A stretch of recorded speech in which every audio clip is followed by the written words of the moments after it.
Hey guys, welcome to पावाज़ाकी। एक ऐसा शो जो आपके आसपास की दुनिया को देखने और समझने का नज़रिया ही बदल देगा। इस धरती पर शायद ही कोई और ऐसा पौधा है जिसने ह्यूमन एवोल्यूशन में इतना ज़्यादा कंट्रीब्यूट किया है।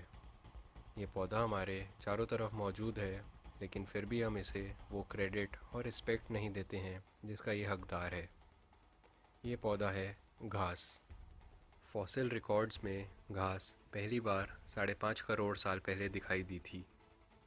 साइंटिस्ट का मानना है कि डायनासोर एक्सटिंक्शन के बाद हुई तबाही से बड़े पेड़ पौधों से मिलने वाला कंपटीशन कुछ टाइम के लिए कम हो गया था, जिसके कारण घास को एक जंप स्टार्ट एडवांटेज मिल गई।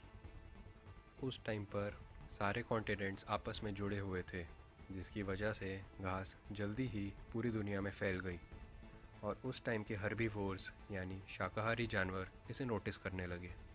लेकिन घास को चबाना और इसे डाइजेस्ट करना एक बहुत ही मुश्किल काम है, और इसके साथ इसमें कैलोरीज और न्यूट्रिशन भी बहुत कम होता है। लेकिन कुछ लाख सालों में ही घास पूरी दुनिया में फैल गई थी और इतनी आसानी से मिलने लगी थी कि हर्बीवोर जानवरों ने एवोल्यूशन की मदद से घास को चबाने के लिए स्पेशल दांत और इसे एफिशिएंटली डाइजेस्ट करने के लिए स्पेशल डाइजेस्टिव सिस्टम्स डेवलप कर लिए थे। घास फैमिली के पौधों ने ह्यूमन एवोल्यूशन में भी कई बड़े इंपॉर्टेंट कंट्रीब्यूशंस दिए हैं। साइंटिस्ट का मानना है कि घास के मैदानों में मौजूद ऊंची घास की वजह से ही हमारे एंसेस्टर्स दो पैरों पर खड़े होकर अपने एनवायरनमेंट को देखने और समझने पर मजबूर हुए थे। सूखे के मौसम में घास के मैदानों में अक्सर आग लग जाती है, जिसकी वजह से छोटे बड़े कई जानवर जलकर मर जाते हैं। रिसर्चर्स का मानना है कि घास के मैदानों में लगी आग से मरने वाले जानवरों को देखकर ही इंसानों ने कुकिंग की शुरुआत की होगी। लेकिन असली रेवोल्यूशन आज से करीब 12,000 साल पहले शुरू हुआ, जब इंसानों ने फार्मिंग यानी खेती की शुरुआत की। फार्मिंग की शुरुआत असल में घास के फैमिली के पौधों की वजह से ही मुमकिन हो पाई थी। इंसान घास तो नहीं खा सकते, लेकिन घास के बीज high in calories, easy to digest होते हैं और इन्हें स्टोर भी बहुत ही आसानी से किया जा सकता है।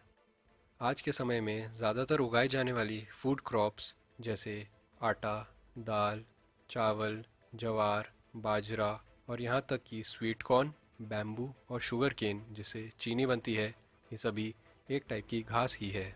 लेकिन फार्मिंग करने के लिए इंसानों को पहले मैदानों से पेड़ों को हटाने की ज़रूरत थी, जो कि उस समय के मौजूद पत्थर या औज़ारों से एक बहुत ही मुश्किल काम था। तब इंसानों ने नए मटेरियल्स ढूंढना चालू किया और जल्दी ही मेटल्स यानी धातु की खोज हुई। मेटल के औज़ार पत्थर के औज़ारों के मुकाबले काफ़ी हल्के और ज़्यादा एफिशिएंट होते हैं, और आगे चलकर इसी से मेटलर्जी साइंसेस यानी धातु विज्ञान की शुरुआत हुई। घास फैमिली के पौधों को उगाने और उन्हें कंट्रोल करना ही शायद इंसानों के लिए सबसे बड़ी रेवोल्यूशन थी, क्योंकि अब हिस्ट्री में पहली बार इंसानों को फूड सिक्योरिटी मिली, और इसी वजह से इंसानों ने अपना बचा हुआ टाइम अपने रिलेशंस, पॉलिटिक्स, रिलीजन और साइंसेस को सुधारने में लगाया, जिससे आगे चलकर सिविलाइजेशंस की शुरुआत हुई।